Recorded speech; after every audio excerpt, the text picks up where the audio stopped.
तो आज हम जानेंगे कि अगर आपके स्टूल में ब्लड जा रहा है तो उसके कारण क्या है, उसका डायग्नोसिस कैसे करें हम कि वो कहाँ से ब्लीड हो रहा है और उसका ट्रीटमेंट ऑप्शंस क्या अवेलेबल है हमारे पास।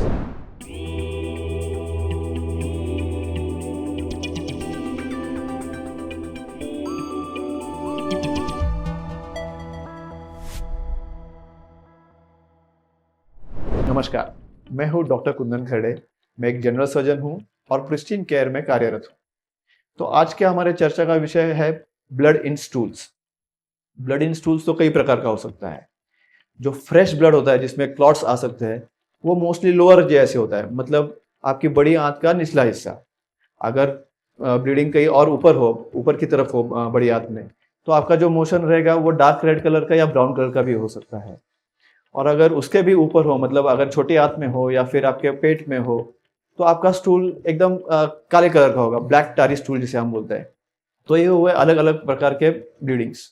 तो ये जो फ्रेश ब्लीड है जो आपके बड़ी आंत के निचले हिस्से से आता है, तो उसके कारण क्या हो सकते हैं। तो मोस्ट कॉमन कॉज जो होता है वो है पाइल्स, फिर फिशर की वजह से भी हो सकता है, फिस्टुला की वजह से हो सकता है, किसी एनल पॉलिप मतलब छोटी सी गठान की वजह से हो सकता है, या फिर आपके बड़ी आंत में अगर कोई अल्सर रहा तो उससे भी हो सकता है। कोलाइटिस जिसे हम हिंदी में बड़ी आंत की सूजन बोलते हैं, उसकी वजह से भी ब्लीडिंग हो सकता है। कुछ कैंसर अगर रहा बड़ी आंत में तो उसकी वजह से भी ब्लीडिंग हो सकता है। तो देयर आर मल्टीपल रीजन जिसकी वजह से ये ब्लीडिंग हो सकता है। सो याद रखिए, स्टूल में ब्लीडिंग होना ये कोई एक बीमारी नहीं है, बल्कि ये किसी एक बीमारी का लक्षण है। तो अगर आपके स्टूल में ब्लीडिंग हो रही है तो आप आपके नज़दीकी डॉक्टर को जाके मिलिए, ताकि हम ये ढूंढ पाए कि वो ब्लीडिंग एग्जैक्टली हो कहाँ से रही है। तो वो पता करने के लिए हमें कुछ जांच करना जरूरी है। जैसे कि हमें दूरबीन से देखना पड़ेगा, जिसे हम कोलोनोस्कोपी बोलते हैं या एंडोस्कोपी बोलते हैं, कि वो आंत के किस हिस्से से ब्लीडिंग हो रही है। क्या वो एकदम नीचे से है, पाइल्स या फिशर की है, या कहीं ऊपर से है, किसी गठान की वजह से है।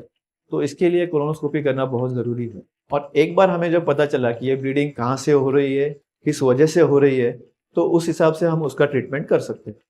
तो ये जो लोअर जीआई का ब्लीड का जो कारण है, one of the most common कारण उसका है पाइल्स, फिशर और फिस्टुला के इलाज में अभी काफ़ी नई तकनीकें आ गई है।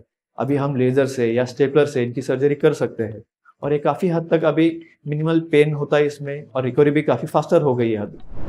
तो याद रखिए, अगर आपके स्टूल्स में ब्लड हो तो आपको नज़दीकी डॉक्टर की सलाह लेनी है।